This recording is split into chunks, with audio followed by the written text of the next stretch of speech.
Hi Avish, how's it? Hi, Sid. How you doing? Honestly, it's been a bit of a interesting week with a bit of disappointment. West Indies couldn't draw. I was really hoping they would, but then I can't be biased, so credit to England. What are your thoughts? Yeah, I mean, you couldn't have asked for a better series, after the lockdown. It's been two riveting test matches that we've witnessed so far, and there you go again. That player Ben Stokes, he comes up with the goods, Yeah, when it's needed, and a brilliant all-round game from Stokes, and he's obviously gone to the summit of the world rankings now as an all-rounder, and he showed his all-round strength in this game. To be honest with you, in the first innings, I mean, him and Sibley, they had that massive partnership, and hmm. I think with Stokes, he showed two parts of his game here, where he could play the holding role, you know, and then when he obviously he got in and he showed that aggressive approach and took the game to the West Indies. Look, that first innings total by England was obviously a very big a good total on that wicket. Um, I was also getting worried at a moment that they batted too long to Hmm. make those runs. And with the first day being obviously decimated by weather, and weather has played a big part in this series so far. But thankfully we haven't had a game where there's been no results. So we've had Yeah, two results. So credit to both teams, for pushing for the wins in both tests. But in all departments, I'd say England were the better side in this test yeah, match. But it all started with Stokes. Stokes, that aggressive approach in the first thing just set it up yes, with that partnership with Sibley. I mean, those two innings just catapulted the score where we were looking around 300, and it went up to 469, which was, I mean, on any wicket is a winning total. But yeah. England still had to bowl well, and obviously time was against them. But I mean, they pulled it off. So fantastic performance from England, and fantastic performance from Ben Stokes as well. He's shown he's a player when the going's tough. He comes up with the goods. So he's a big match player. He's got big match temperament. Yeah, I can't argue with you on that one, but you got to admit that the overcast conditions did work in England's favor. You can't dispute that. I guess it did. The Windies obviously the best result for them in this game would have been a draw, and Yeah, they were very close to achieving that, especially they in just that needed, second innings. yeah, In especially their second innings, the fourth innings of the match, all they had to do was bet out the final day, and they would have obviously yeah, saved this match. But I think a few reckless shots here and there. yeah, There was a good partnership between Brooks and uh, Brooks and Blackwood. Yeah, they batted very well. And then obviously the short ball was the undoing of Blackwood. And then we saw all too familiar scenario of a of a batting collapse, which shouldn't have happened. I think they ended up losing.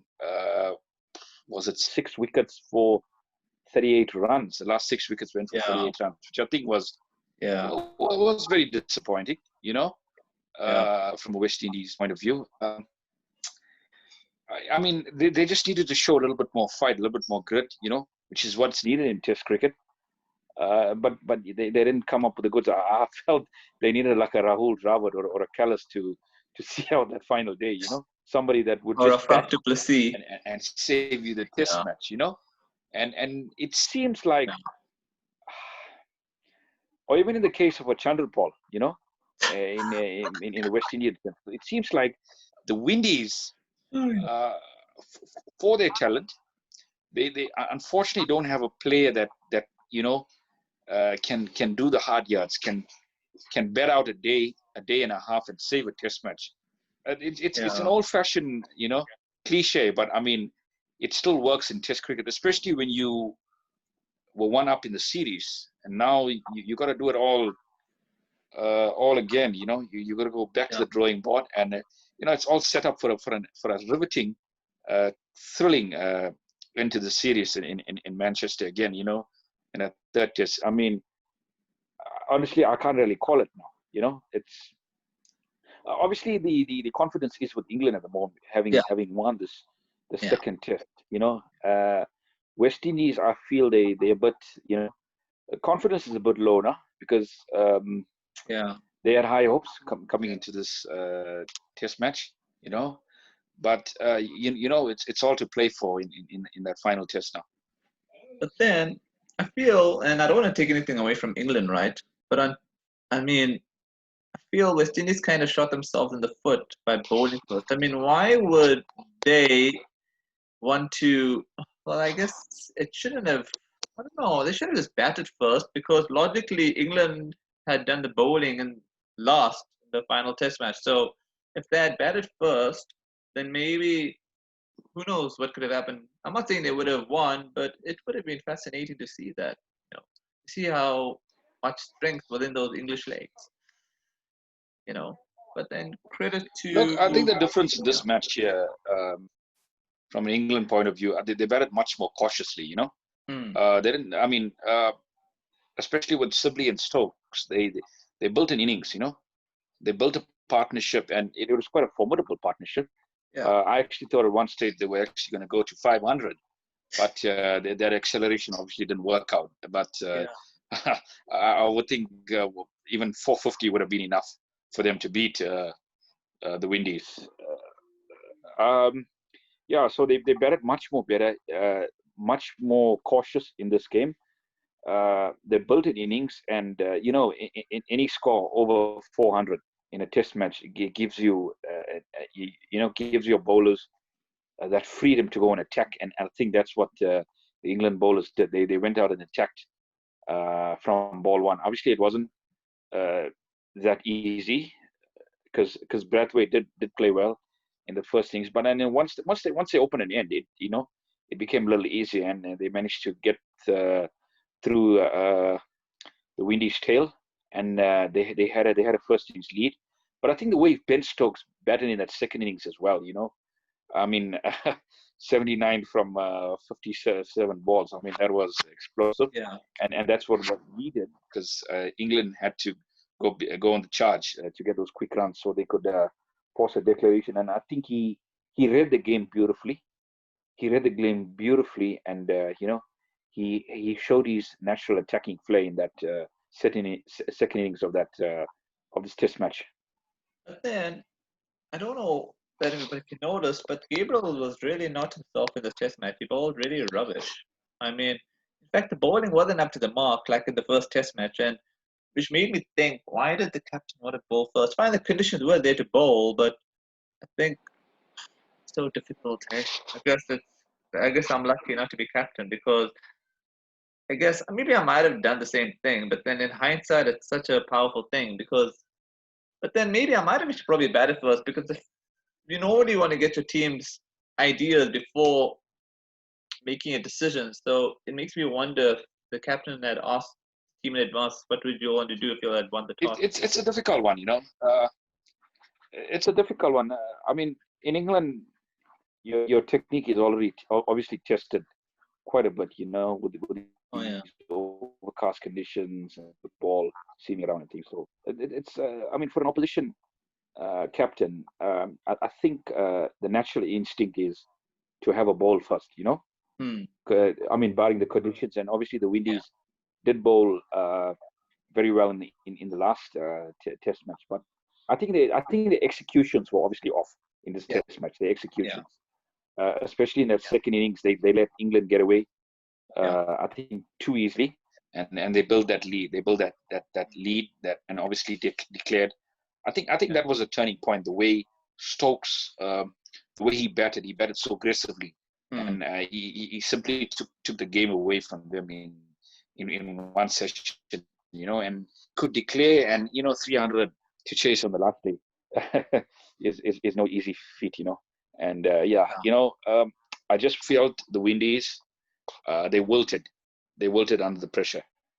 In that fourth innings, it was that one partnership in the middle, and then after that, you saw them crumble. So as I say, they needed somebody. They needed somebody to just bat out. Somebody to save the game, and just old-fashioned Test cricket. Just somebody to bat out the innings, and I just felt they didn't have somebody like that. Blackwood could have been the hero, but you look, they were still playing their shots, so you could always sense that there was a wicket. There was a wicket for the English bowlers. I mean, if for some reason they batted a little bit more cautiously, and probably batted 2 sessions out, then I think England bowlers would have got a little bit frustrated. They were tried new things, but I felt they gave the England bowlers a chance to get them out as well. But then, not to be controversial on a final note on this Test match, is that the way Broad bowled really proves my point that he should have played the first Test match, because he bowled so well.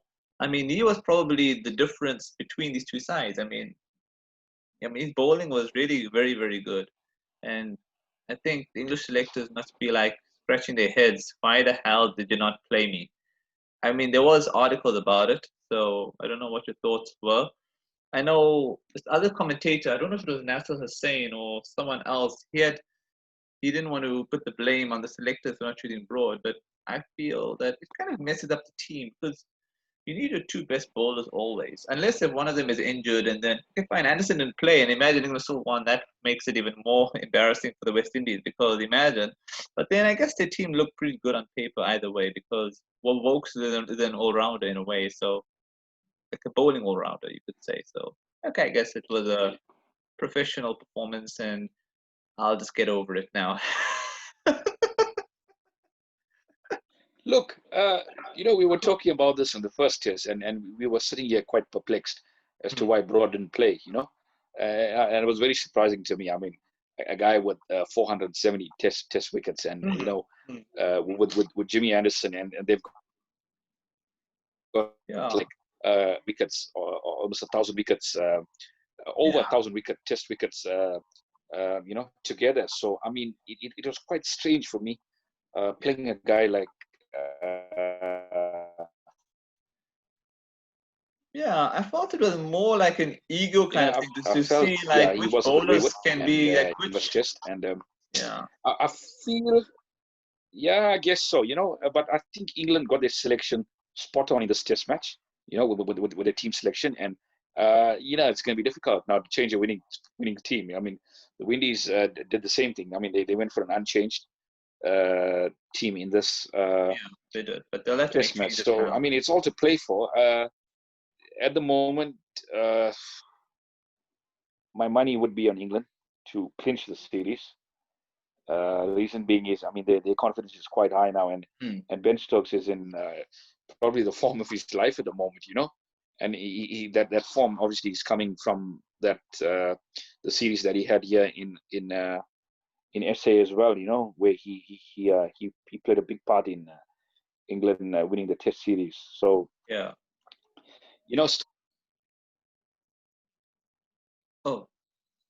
At the moment, looking at the Windies, it's back to the drawing board for them.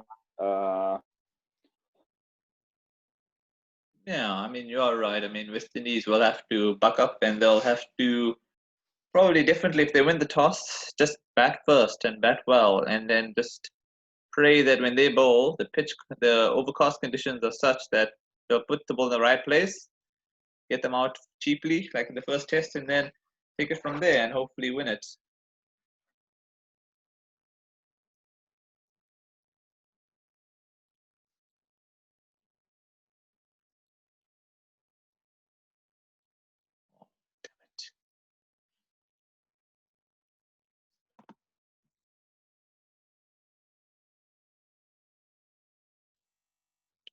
So what's your thoughts on what I just said?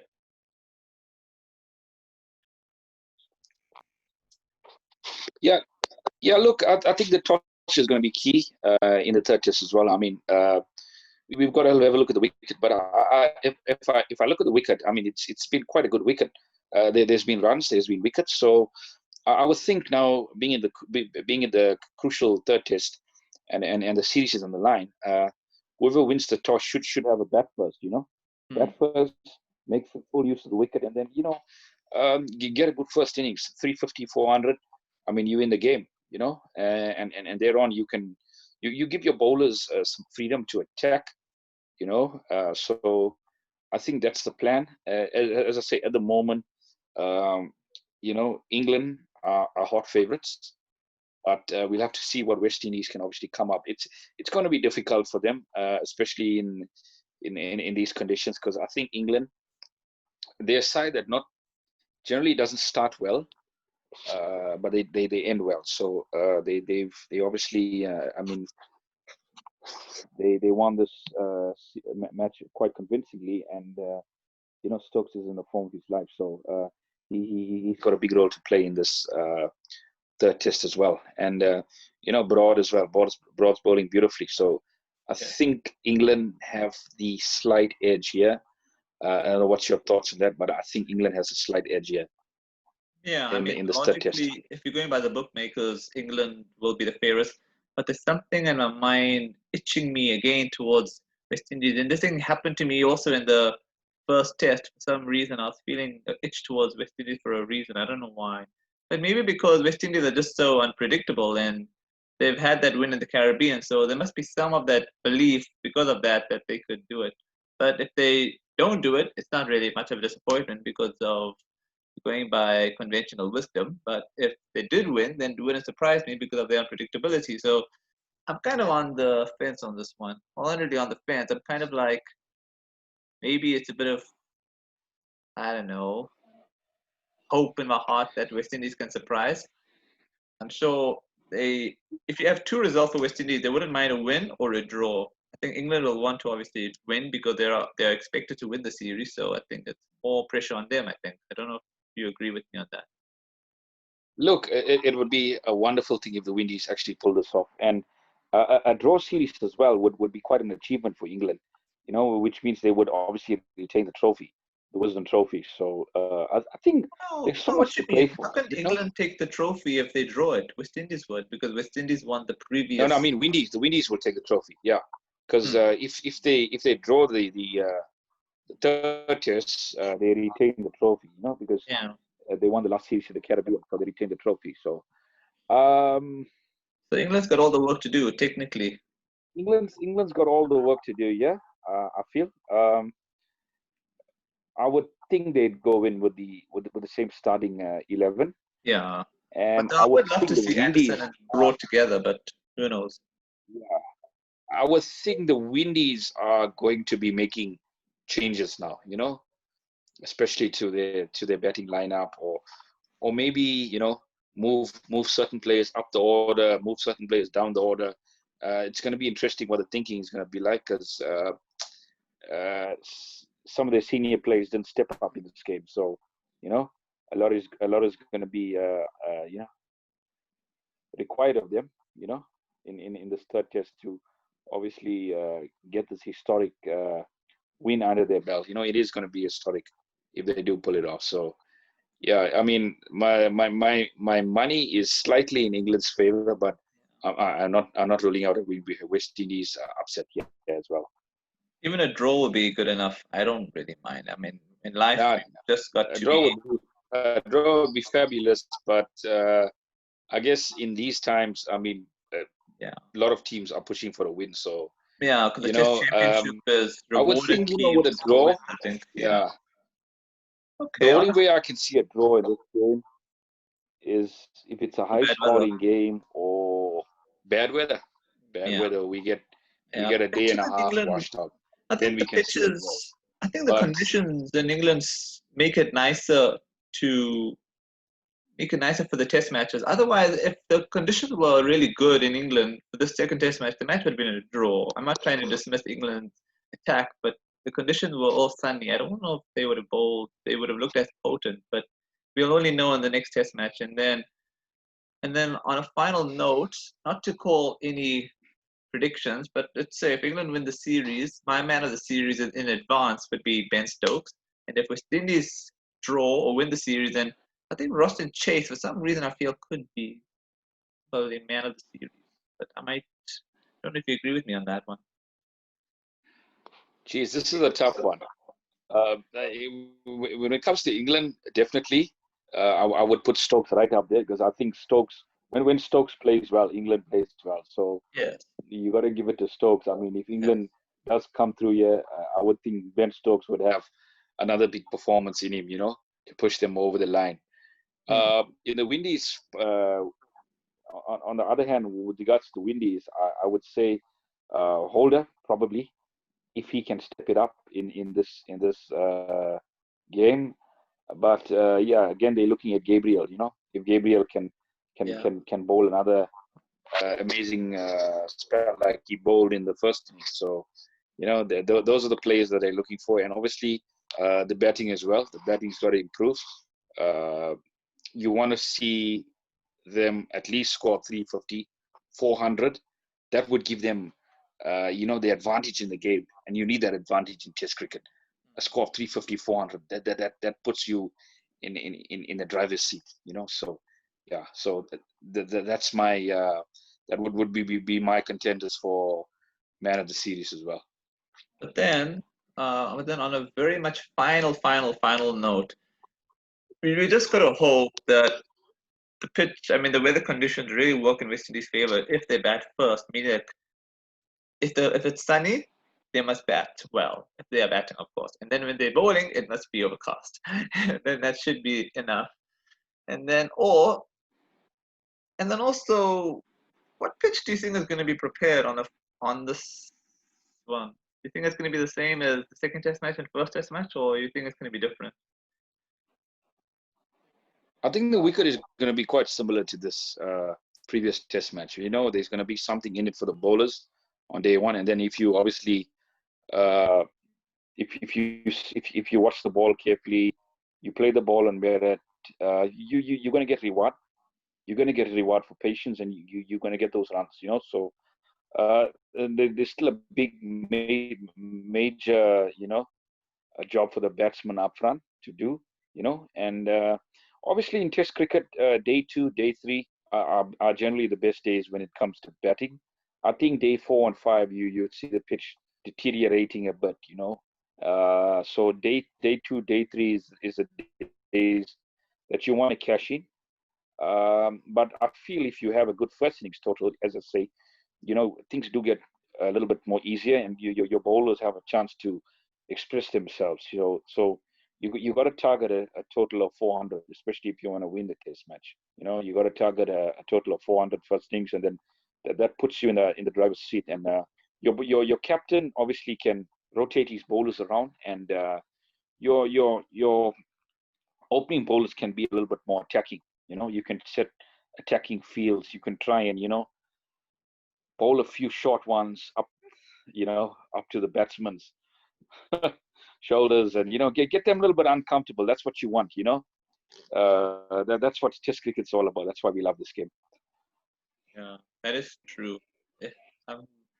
Just okay. So on that note, I think, as you say, it's going to be an exciting end to the series, and well, may the best team win. Definitely exciting. 2 exciting teams at the moment, so I expect a lot of fireworks in this third Test.